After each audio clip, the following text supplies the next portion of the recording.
Hey everybody, welcome back to the garage. For our next little install video, today we're with Dan's RS. I had a quick intro to that on the other channel, so be sure to check that out if you want a little bit more info and some more pictures and stuff of that. So today we're going to be installing a Cobb access port. So here is the main unit. It'll come with a charging cable and also acts as a data cable to your PC. And it'll also come with a OBD2 plug, so you can plug this into your car. So one of the things that this lets you do is it essentially acts as a piggyback on your stock ECU, so you can start tuning and adjusting parameters in there for extra horsepower applications without having to go full standalone. Now, this is a used unit that has been unmarried from the old owner's car. So with Dan's vehicle, we're pretty sure it already has a tune on it. So one thing that we can do with this is we can actually download the tune off of the ECU and upload it onto the PC so we can take a look at it or save it for later. Okay, so one of the first things that we need to do is figure out where the OBD2 port is on the RS. Luckily, Dan's already done some homework and showed me where it is on his car. It's super easy to get to. They're all typically about in the same spot underneath the steering wheel in the front dash area. So we'll take a look down here, and right here is the port that we need to open up. So this one's really nice. It just has a nice little swing. Someone's modified this opening a little bit. So this is another reason why we think that there's been a tune on here before, because you have to leave this unplugged in order, or you have to leave this plugged in order to upload your flashes and download anything from the ECU. So the fact that this has been modified shows that someone's left this plugged in for an extended period of time. So almost guarantee we're going to pull an aftermarket map off this. So what we need to do is just orient the plug with the receptacle inside the car, and we'll go ahead and plug it in.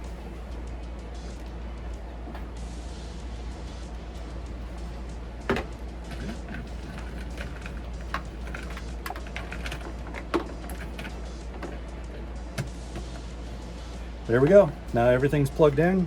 We can route this up and plug the other end into our access port.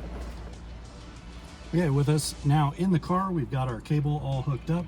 Now we can plug it into our access port.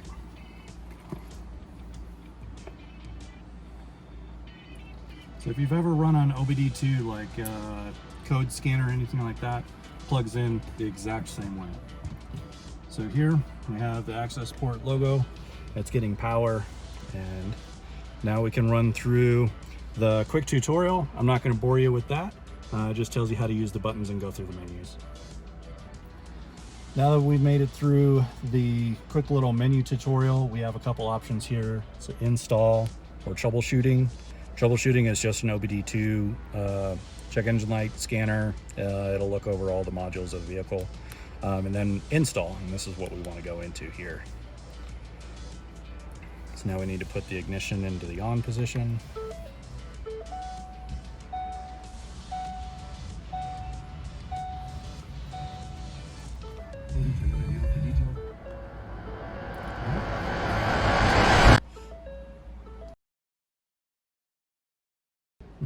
Okay, so we just had one hell of a freak out moment there when we were going in there, because the car said, or the access port said, this is a 2017-2018, verify that that matches your vehicle.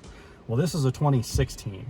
So we thought that this may have been the wrong version access port, but went ahead and did a little bit of internet sleuthing, and we found out that even 2016s, all model years of the RS will show up when it self-identifies the vehicle that's going to identify as a 2017-2018. So we're good to go there. So now we can go ahead and start working on doing the install here. So go install, we go back to our vehicle identification screen. This is normal.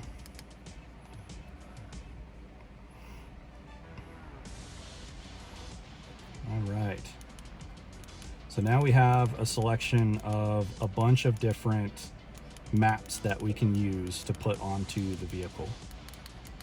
And now with this, if you wanted details for each of these, you can go onto the Cobb website and look up these maps, and it'll tell you exactly what each one of them does.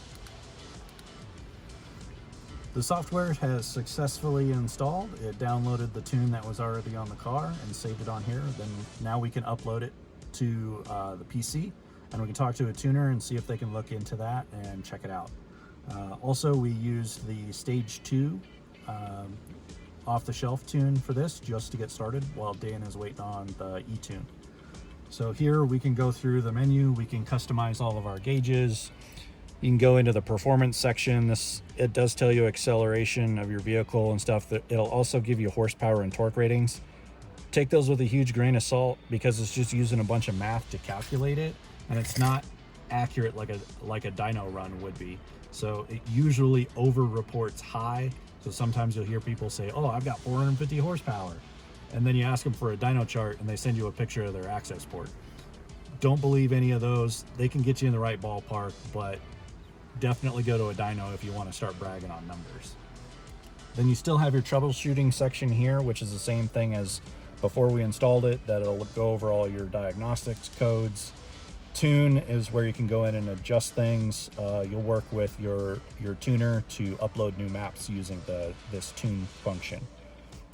And then uninstall if you ever wanted to sell this, or you trade your car in or anything like that, you would use the uninstall, and it'll use that factory tune that it downloads when you do the initial install, and then you can remove it and send it. So that's exactly how Dan got his. The previous owner went through the uninstall, unmarried it from the vehicle, and then we were able to install it here.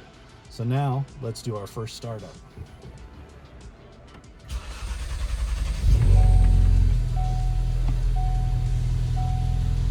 All right, so we'll take a little bit of us driving it around for the ECU to relearn everything, because it did do a complete reset of all of the ECU learning parameters.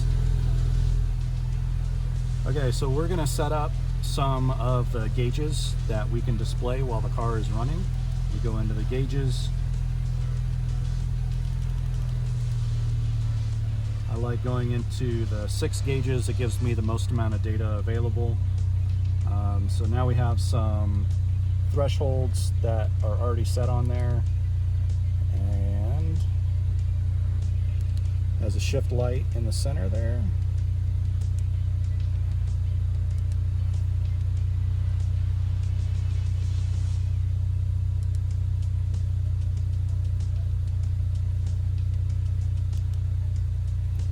And then we can select what we want on the gauge. So we can change monitor and then go through everything here.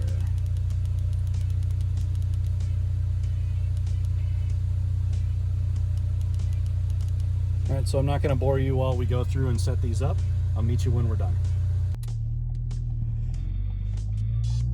So we're doing a little bit of a test drive now.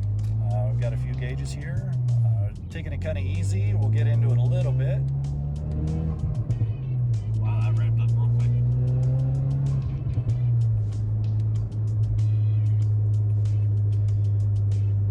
Everything's sounding pretty good. Everything's looking good.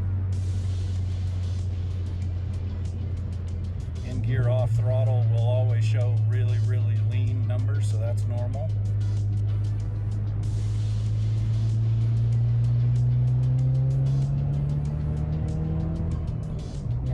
About a 11.5 to 1 air-fuel ratio under full throttle.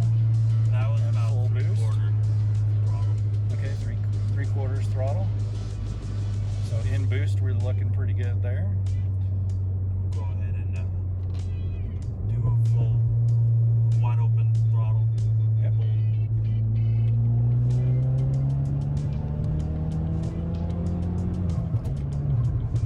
Yep, 11.1 to 11.3 under full throttle and full boost. Everything's looking good to me. No knock. There is a single count on there, but that's normal.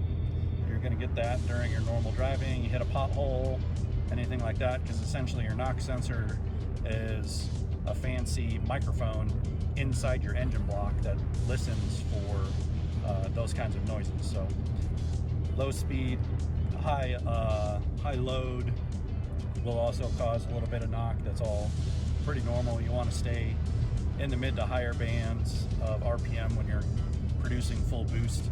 that'll help negate any kind of detonation, pre-detonation.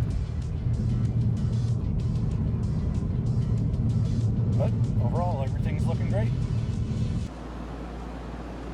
So now that we've gotten everything installed, we got the ECU flashed, we got the old tune downloaded. Next steps for Daniel is get that uploaded onto the PC, and I know that he's working on getting an E-tune done. So that'll knock us out for now on this upgrade. Test drive went great. He's just going to take a little bit more time for the ECU learning to get through everything, so suggested to running each gear up through all the RPM range, or at least most of it. It doesn't necessarily need to be in full boost the whole time, but the more you drive it, the more efficient the tune is going to be as it starts learning parameters to optimize it. But that'll do it for the Accessport on the RS for today.